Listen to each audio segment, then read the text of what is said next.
March 11, 2020, the World Health Organization, or WHO, declared COVID-19 a global pandemic. The announcement was made against the backdrop of a disease that was spreading rapidly with increasing ferocity across continents. March 14, the WHO announced that Europe has replaced China as the new epicenter of the COVID-19 pandemic. There's no clear indication how long the outbreak will last or when it will peak. To date, more than 200,000 have been infected by the virus across 140 countries. Nearly 10,000 people have died from the disease. It is quite clear that this virus is not easy to contain. We are dealing with something more sophisticated because viruses are also quite smart. A virus often undergoes changes in its genome structure and mutates into a more deadly strain. And until today, the human race has been locked in an unending battle with a deadly life form, which is 5 million times smaller than the size of a normal human being. And through the ages, scientists have been trying to fight the disease with vaccines and antiviral drugs. But the challenge appears to be different this time. This COVID-19, again echoing our WHO chief, nothing like the world has ever seen before. COVID-19 may possibly be the worst public health disaster in modern history. What have we learned from past outbreaks on how to battle against killer viruses? Can humans win the battle, and how high is the cost of that victory?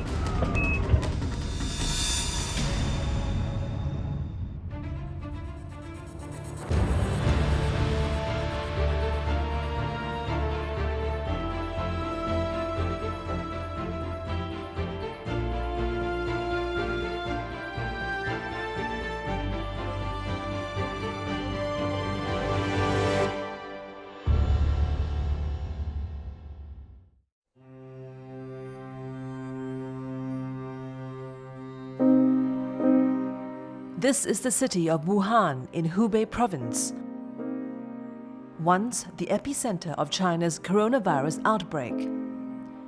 On January 23, 2020, Chinese authorities took the drastic action of putting the city under lockdown. The key objective then was to keep a lid on the virus from spreading rapidly, affecting some 11 million residents of Wuhan who were prevented from leaving the city. It was the most unprecedented move in modern history by any measure. How could any government even hope to successfully restrict the movement of some 11 million of its residents? But today, 3 months after the deadly outbreak which had sent shivers around the world, the gamble appeared to have finally paid off. There's been no new local infections being reported in China since the coronavirus outbreak began 3 months ago. At the height of the epidemic in February, more than 3,000 people were infected by the deadly disease every day. The lockdown on Wuhan city will soon be lifted. What China did was brutal, it was really draconian, and it required the cooperation of the citizens. They had all these three, and they're finally controlling it. They did a lockdown. They prevented people from going in and out. Next, they established a large number of contact tracers. They have easily 50,000 people working in there to try to identify the cases and quarantining each and every one of them. And this for a population of 11 million people. This is huge resources. In other words, the virus growth, the virus spread is severely curtailed. It shows that if you put in a lot of effort in finding the cases and in tracing them, in isolating them, then you can actually reduce the peak and eventually bring the numbers down to a manageable level. 30-year-old Dr. Chen Wang has been on the front line of the battle against COVID-19. The Wuhan-based doctor has been treating hundreds of infected patients since the outbreak began, while taking on the role of a counselor at the same time. He feels that apart from improving their physical state, they must also be mentally strong to fight the disease in these fearful times. 我们主要是做到一个很重要一点，就是倾听。第一点倾诉的是他的一个症状，还有我觉得哪不舒服，哪里很难受，这是第一点。第二点就是他的有部分是因为家庭因素，他说他的孩子啊，他的父母呀也感染了，在哪里住。我说你不用担心，有些那个老年病人呢，他不会使用这个智能手机。那么我们也是通过病区里的手机呢，跟他们孩子子女视频。很重要的一点，那个患者的心理上面的一种治疗。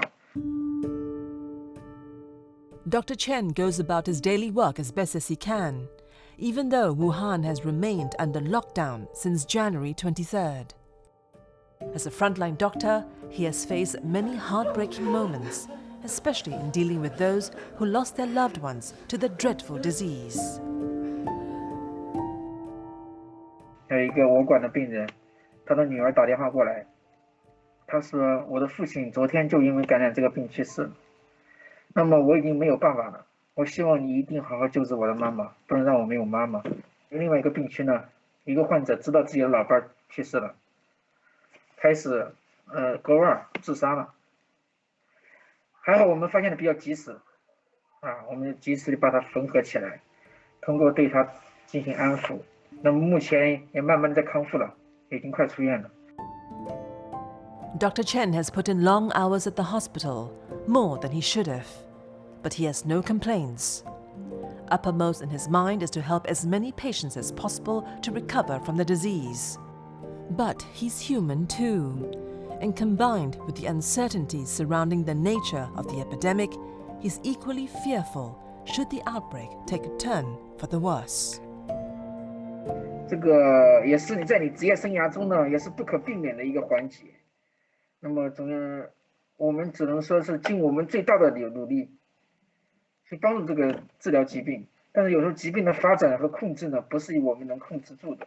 说句心里话呢，刚开始的时候，包括我们医护工作者，心里也是很恐慌，因为这个事情也是之前没有遇到过的。I think it's the unknown, the fear where have I already been exposed? Has he been exposed? You know, when I'm out in the streets, just walking, am I going to get it? I think it's that unknown, you know, that it creates some kind of paranoia. The fact that the infection, we are still quite early on in the whole disease outbreak situation. I think it's not clear how actually severe somebody could get. Although a lot of it that are typically mild, but also there are cases who actually get very severe.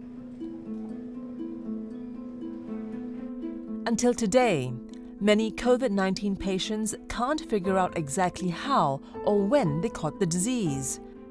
But evidence seems to point to the fact that these viruses can be transmitted through casual contact with an infected person. 我问了每一个清醒的病人，就是说问他们怎么感染的，他们当时我们就是去菜场不知道呀，他说，然后没戴口罩啊什么的，然后所以都是挺无辜的，说实话。27-year-old Yi Bei, a Wuhan resident, still cannot figure out how her mother had picked up the virus. 2 days before the Chinese New Year, her mother had taken a bus home after a meal with a friend. According to her, that was the only time she was out in a public area. By New Year's Eve, her mother had developed a low-grade fever, which came on intermittently over a span of a few days. 我就在家想，我妈妈怎么会感染上这个病毒的？然后当时就想到，她在大年30的前2天，跟她的以前的同事，然后去我们家附近的一个商场吃饭。她当时去的时候，我爸说送她，她不让我爸送她，然后她自己坐公交车去的。去的时候没有戴口罩嘛。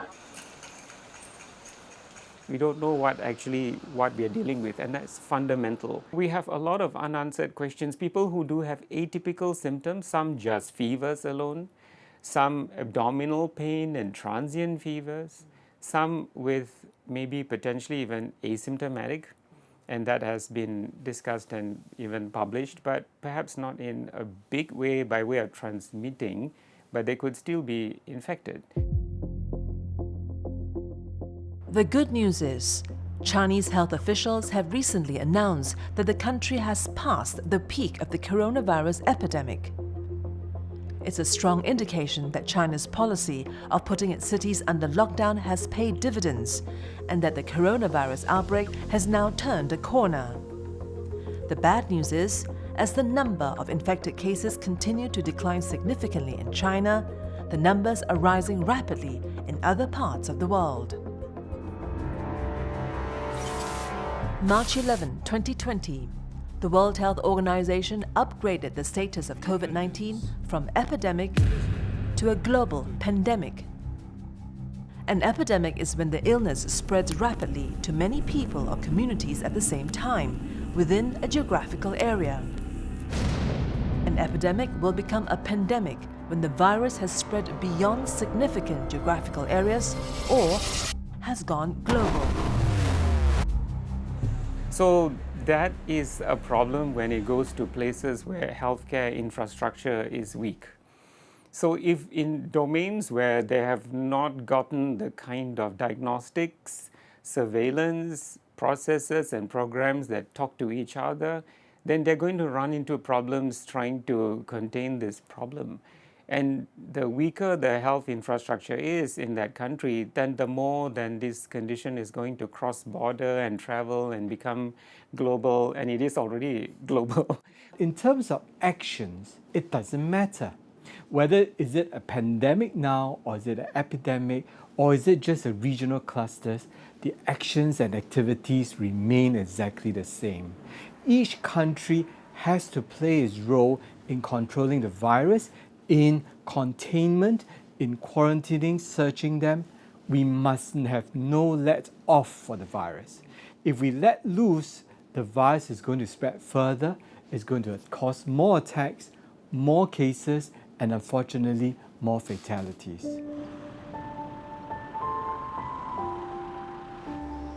Italy has fallen prey to the menace of COVID-19.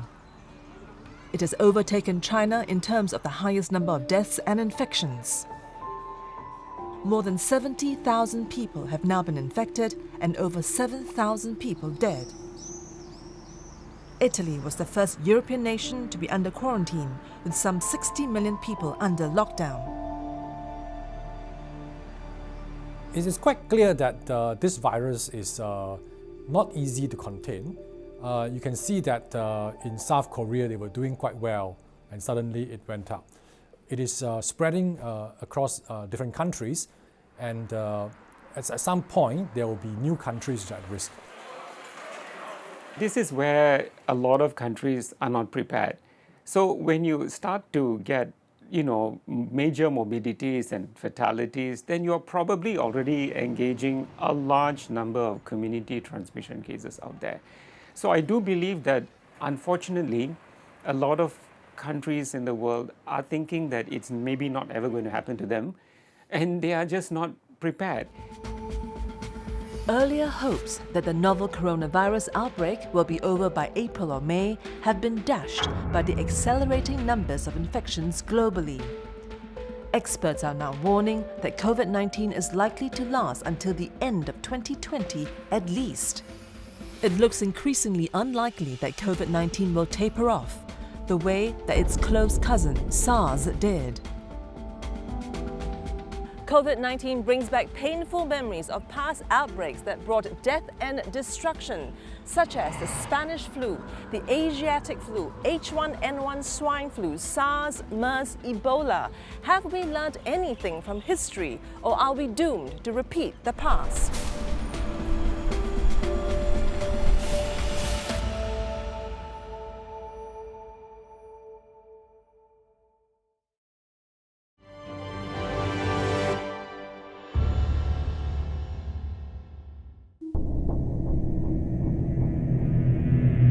It sneaks up on us unsuspectingly, like a predator attacking its prey. It then replicates itself and takes over the host. Viruses can make us sick. They could even kill their victims. COVID-19 is most certainly one of them. Since the novel coronavirus first emerged in Wuhan, China, late last year, it has triggered panic across the globe due to its deadly potential. It has also left scientists struggling to respond and develop ways of fighting this previously unknown disease. The reality is, the battle between humans and deadly epidemics had been raging for several centuries. That humanity is still alive today is testament to the fact that we have managed to respond effectively to these killer viruses. But in many instances, that came at a huge cost to human lives. In 1918, during the waning years of the First World War, the human race was hit by one of the deadliest pandemics the world had ever known, the Spanish flu. A deadly influenza that infected about 500 million people worldwide, or 1/3 of the world's population then. The disease took the lives of some 50 million people, making it the deadliest viral outbreak in human history. Spanish flu 1918. The mere mention of it will strike terror into the minds of virologists, infectious disease physicians. It was probably one of the greatest terrorist virus that has been introduced into the humankind. It also happened in a situation where the world was becoming more and more connected, and there were lots of movements across different people. And coupled together with World War I, it was the perfect recipe for complete disaster. Because of warfare, because of turmoil, healthcare and basic infrastructure isn't what it is in wartime. So that exacerbated the condition, and troops were moving across continents. You know, people were more engaged towards the war, and let's hide the flu. So the fact that we don't know, but people were suppressing it, letting the poor soldiers go out into, the front line. And in all these ships and other, encounters, they were not well, they were falling sick, and they were getting to the next port of call. Happily disseminating this infection became such a global problem. In fact, the Spanish flu pandemic had killed more US soldiers than the war itself. Even the 28th US President, Woodrow Wilson, reportedly contracted the flu in early 1919 while negotiating the Treaty of Versailles, which ended World War I. The Spanish flu was caused by the H1N1 virus, similar to the bird flu. Many theories have been offered about the real origins of the Spanish flu, but there's been no universal consensus as to what really happened. What's certain is the close contact between humans and the animal world, which had made it possible for transmissions to cross species. I don't know how much of credible evidence there is in this regard, but whether or not it actually started in the state of Kansas and it crossed over from a farm animal and got onto a person who was actually a cook and a chef, and eventually made food for a lot of the army guys. And eventually it spread from there. There's one theory. So how did Spanish flu become so terrible? There was a significant mutation such that there was a jump from an animal host to a human. As you realize, viruses adapted to animal hosts do very badly for the humans when they jump over. It causes a lot of damage, causes a lot of injury to the lungs, and in turn kills a lot of people. Although the mortality rate reached its peak in 1918, the Spanish flu only ended its killing streak in 1919.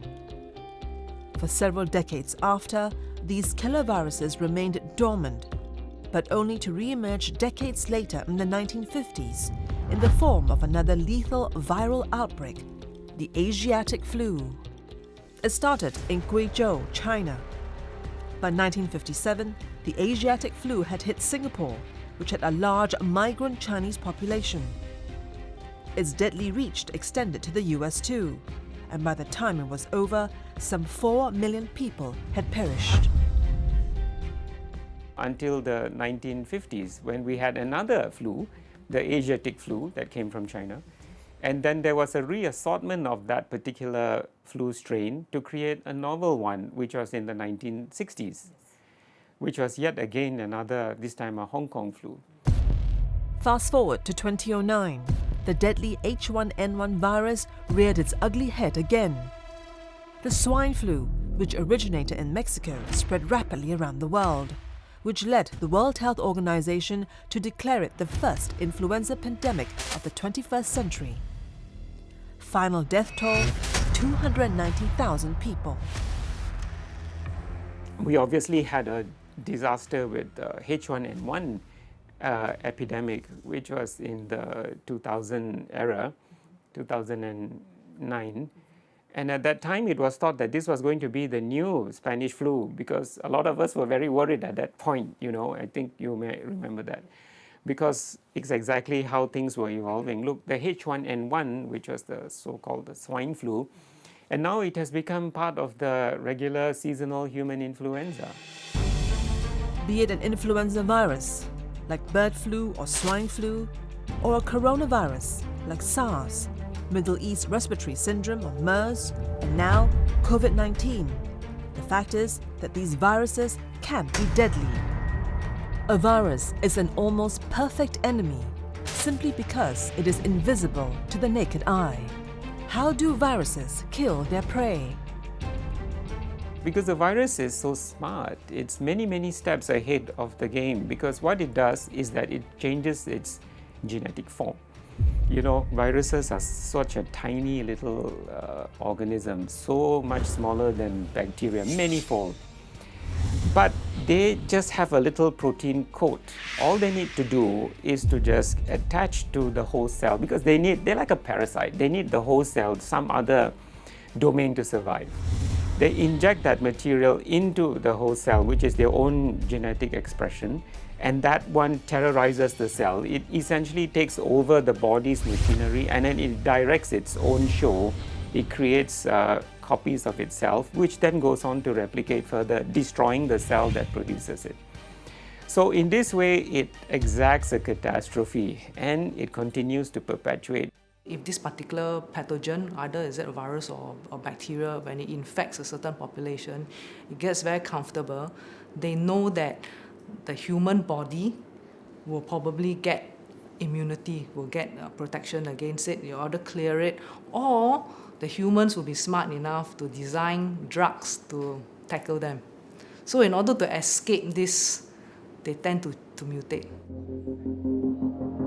And it's this particular ability of a virus to mutate and outsmart the human host cells that worries experts. It put humans on the back foot, even after decades of trying to defeat these viruses, making them formidable foes.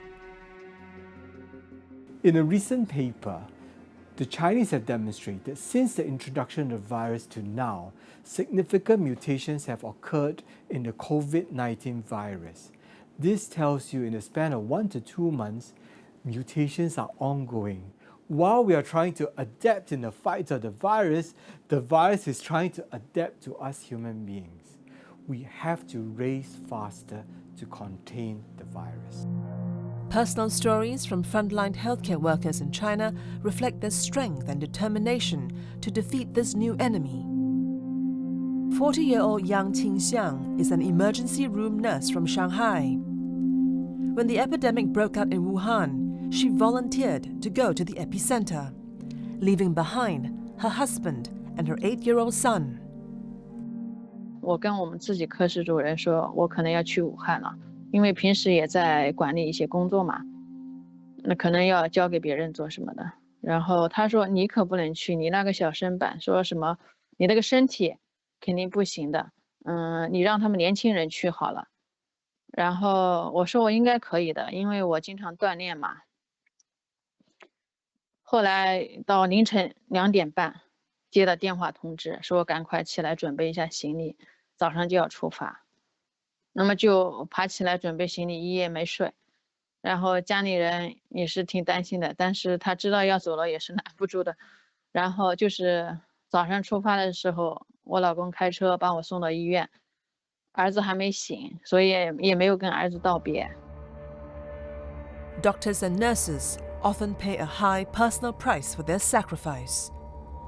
Dr. Chen Wang is treating COVID-19 patients in a Hubei hospital. His wife is a nurse who's also working on the front line, and the couple have to bear the burden of keeping a secret of what they're doing from their parents. 他还没有告诉他父母，他说我们医院没有事儿，所以说呢，我们主要现在担心不是我们，主要是怕父母担心我们。我的老婆她身体啊，一直都不是很好，包括最近呢胃口也不好，然后身体一直比较差。我感觉每次穿了这个厚厚的防护服之后呢，都是表现出那种呼吸不畅啊，甚至有一次，她在病房里感觉到浑身乏力，中途就出去了，但是第二天还是正常来上班。所以对于我来说呢，我比较担心的，其实最大的困难呢，还是我老婆这边。哎，她上班比我自己上班我都还担心。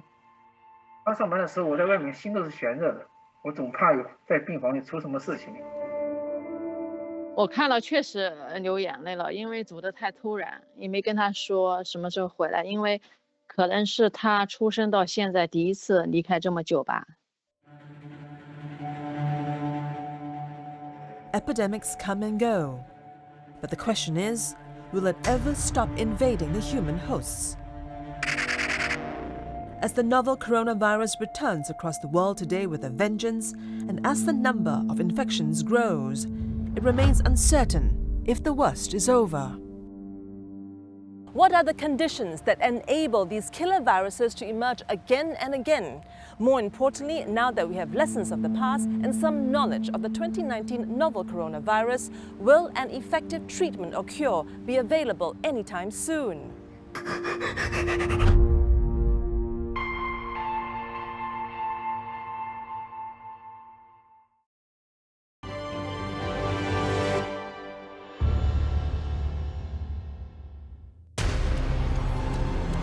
Before COVID-19, the world had to deal with the 2003 global SARS outbreak, 2009 H1N1 flu pandemic, and 2012 MERS epidemic. Although humans have gone down this road before, dealing with these respiratory illnesses continue to be a massive challenge. SARS, MERS, and COVID-19 are all caused by the same family of coronavirus and are therefore not new or unknown to humans. But each time human beings succeeded in destroying the perfect habitat for these viruses to flourish, another one will emerge. But with the emergence of SARS, MERS, and now COVID-19, there's no discounting just how lethal a coronavirus can be. Will killer viruses always be one step ahead of humans? Do we always have to play a game of catch-up? Professor Lisa Ng is the Chief Principal Investigator in Singapore's Public Health Immunology Network. Her work centers mostly on infectious diseases and the human immune system. Incidentally, her thesis for her medical degree was on coronavirus. She has found that unlike the normal flu virus, the coronavirus is a kind of pathogen that's much harder to handle. It's a very huge virus, compared to the other viruses like the dengue virus, for example, which is about a 10 kilo base huge.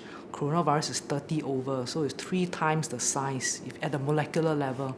So which means that the whole virus itself is a lot more sophisticated. We are dealing with something more sophisticated because the viruses are also quite smart. So I think in that sense, that it's an added challenge at the molecular biology level.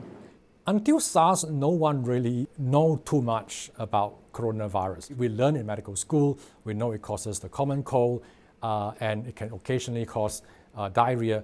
But SARS is the first coronavirus that jumps the animal barrier to humans and causes a relatively significant mortality of around 10%. It's too early to say whether or not the 2019 coronavirus will become seasonal coronavirus, and but SARS and MERS coronavirus have not.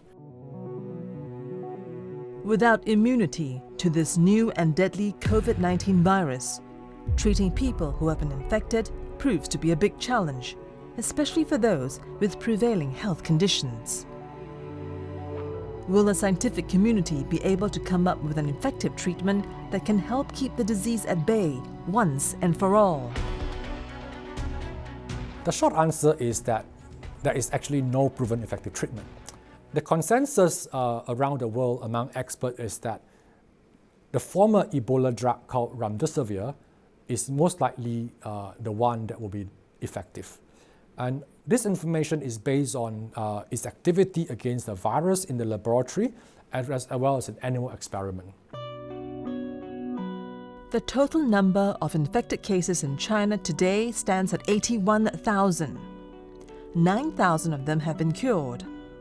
More than 3,500 people died from the disease. The lower death rate in China of late has provided a glimmer of hope that the battle against COVID-19 in China may soon be won. 我们医生和护士，还有我们患者，都是在共同努力，打赢这场仗。那么目前呢，经过一批又一批的出院病人，他们也看到了希望，所以他们也树立了很大的信心。包括我们在每天的查房交流中呢，都会详细的给他介绍他的病情变化。然后他这个能顺利拔管也是挺挺振奋人心的。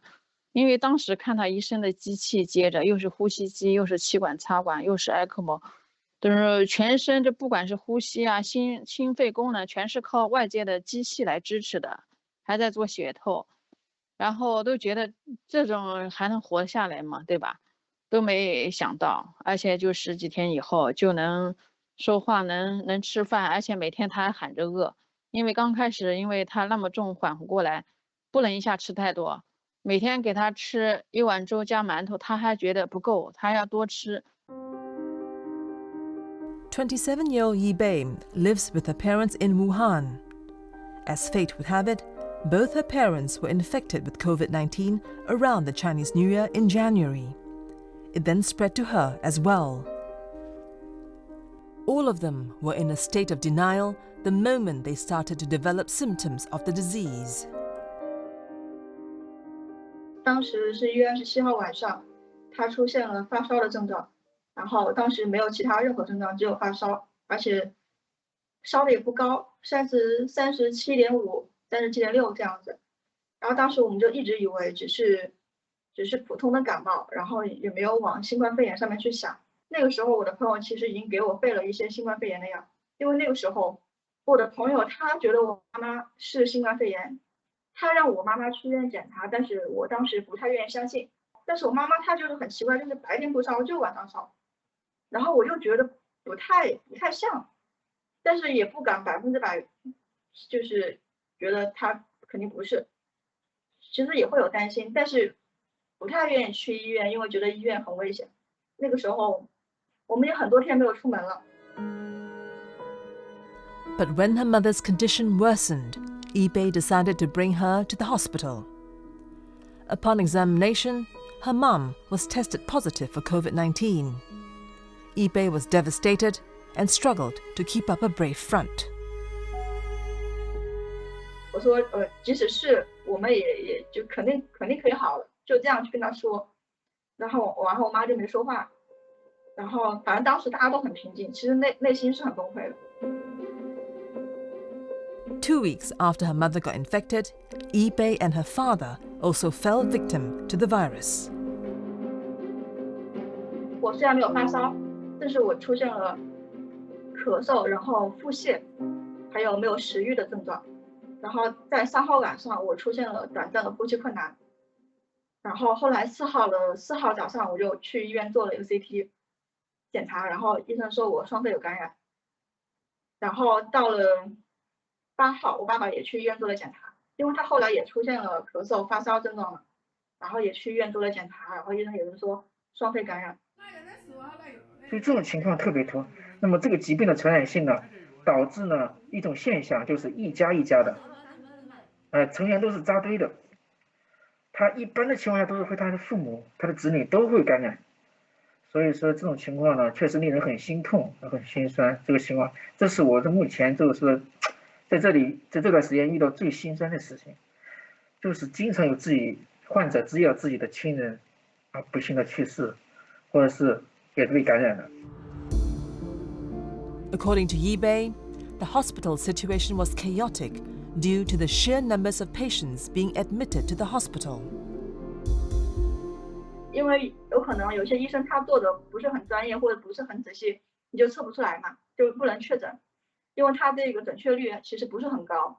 他们医院专门有人给你采样，结果那个医生一直没有来，等了1个小时，然后我妈妈就是呼吸困难，然后所以那个时候每一秒都感觉特别煎熬。然后我妈妈她又不能排队了，然后我就帮她排，她又坐在那个凳子上面，就看得好难受，但是你又特别无能为力。The World Health Organization has estimated that the fatality rate of COVID-19 is about 3.5%. This is higher than the seasonal flu, which is 0.1%, but much lower than SARS, which is 10%, and 30% fatality rate for MERS. Still, there's been heightened expectations that a vaccine would be found sooner rather than later. A lot of people have this erroneous understanding, and waiting for a vaccine in a matter of a few months or under a year may not necessarily be the case. Developing a COVID-19 vaccine isn't difficult. They have designed vaccines for MERS, which again is a coronavirus, very similar. The problem is, after designing the vaccine, we have to test it on rats to show that it's safe and it generates the required antibodies for protection. Thereafter, we still need to show it in humans, healthy humans, to show it doesn't cause significant side effects. Then we go into a small trial or small number of humans in a real-world situation. This could be in Wuhan or other countries which has ongoing COVID-19 epidemics. Lastly, it then has to go for large human trials. So between conception right down to end of trials, it will still take at least 12 months. Since early March 2020, China has been reporting fewer daily cases of deaths as well as decreasing numbers of infected patients.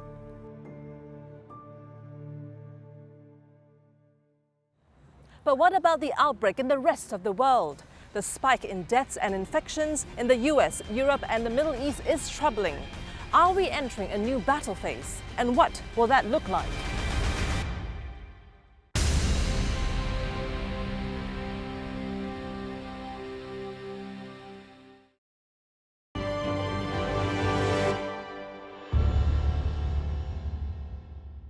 I'm declaring a public health emergency of international concern. On March 11, 2020, the World Health Organization, or WHO, declared the COVID-19 outbreak as a global pandemic. The last time a pandemic was declared was during the 2009 H1N1 swine flu outbreak. The disease then killed between 200,000 and 500,000 people. The emergence of COVID-19 late last year has reignited fears of a rapid spread of a pandemic which looks to be 10 times more lethal than the seasonal flu. The announcement by the WHO has not only triggered an avalanche of panic selling in the global markets, it has also forced many countries to take drastic measures in a bid to contain the virus, including, among others, expanding travel restrictions, imposing a nationwide lockdown, shutting down schools, and clamping down on large public gatherings. The question is, why was it only recently that the WHO decided to declare COVID-19 outbreak a global pandemic? Why not sooner? Over the past few weeks, we have witnessed The WHO, on its part, has rejected the criticism that the announcement came a little too late. It maintained that it has already rung the alarm bell loud and clear. But the level of inaction and the apparent unpreparedness of many countries, even from developed nations to contain the outbreak, have forced it to declare COVID-19 a global pandemic. If you had taken initiatives ahead of the game, surveillance, detection, ramping up those measures to kind of be able to detect the first case ahead of surprises. So I worry about this because we know for a fact that there are many parts of the world that have not gotten the kind of access to diagnostics in the way that you want a fast turnaround. But it's a completely different story in Wuhan today than it was a few months ago. The number of deaths is falling, and the rate of infection appears to be tapering off as well. It's now starting to see some green shoots of hope blossoming in a city which has been under total lockdown since January 23rd. 整体来说，情况是一天比一天好的。然后之前的插管的病人一个个的在脱机、拔管，然后有的是好转到普通病房去了。所以现在整个工作量就是明显的是比刚开始来的时候越来越好了。然后首先它各种管道拔了以后，工作量也小很多。之前是上班4个多小时，基本上是没有坐下过1分钟。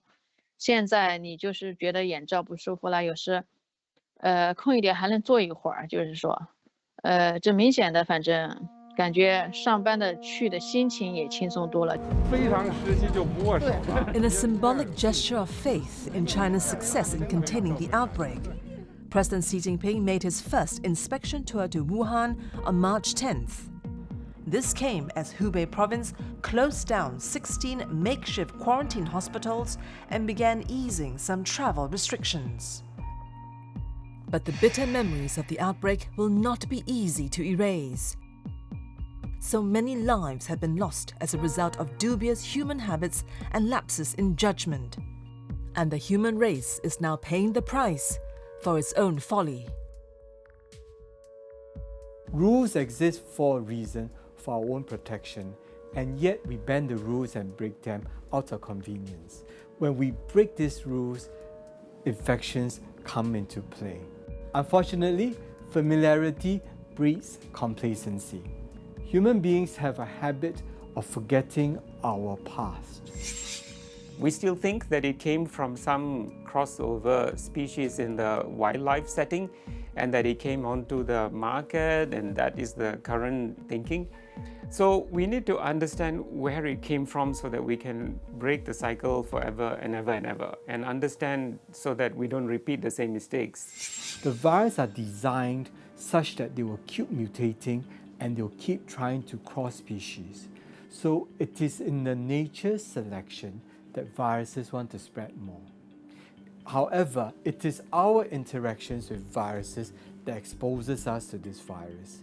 Through simple measures, change in our social behavior, we can still interact safely with the animal kingdom, but yet not bring any infections over. Even as the epicenter of the COVID-19 outbreak shifts away from China, the world is still on tenterhooks, not knowing when the worst will be over. What's certain, the global pandemic is showing no signs of easing as the number of deaths and infections continue to spike.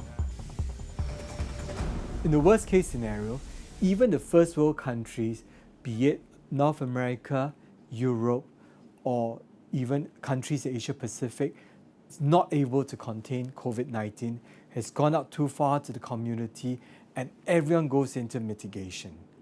This will be disastrous for each and every single country, where cases will continue to pour through from the borders, through immigration, or within itself.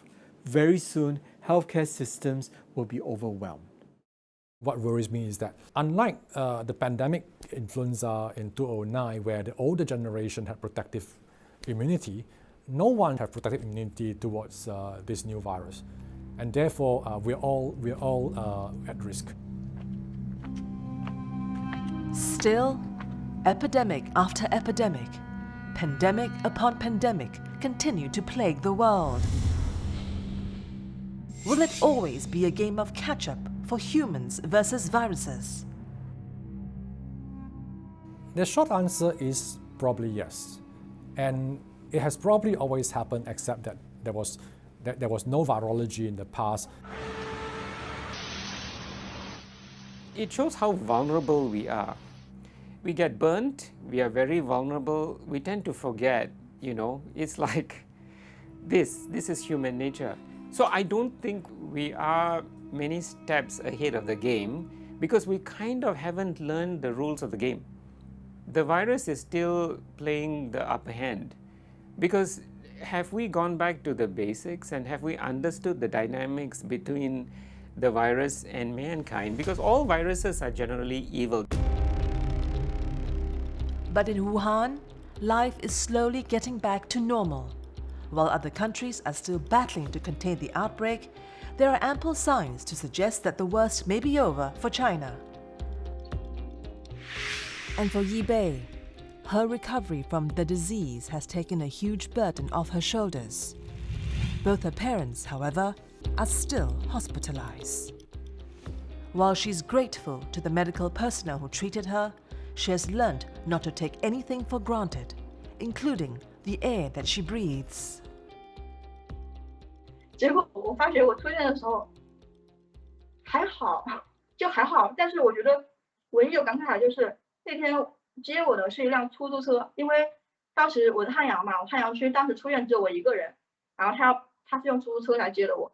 当时出租车经过一个桥，然后那个司机是穿着那个防护服嘛，然后那个窗户是打开的，然后那个风就吹进来，然后就是那么多天，那座桥是以前很熟悉的一座桥，然后那天从上面开过去的时候，然后呼吸的那种空气，感觉特别好。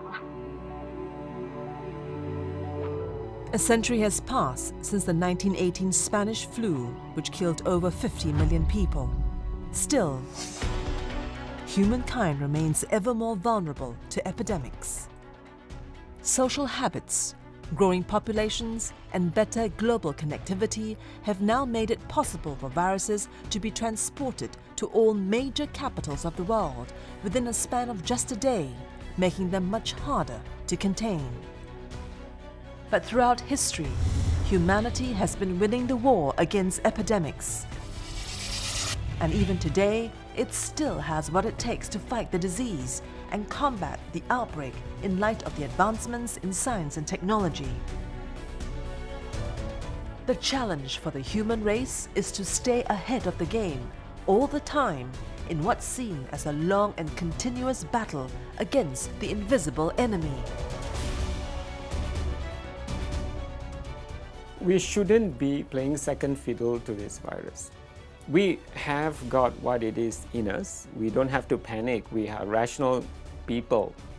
We can, and we have done it before. We can contain all these things. We have to believe we can. We will still have cases that will continue to come and challenge us. We lost many cities, we lost many lives.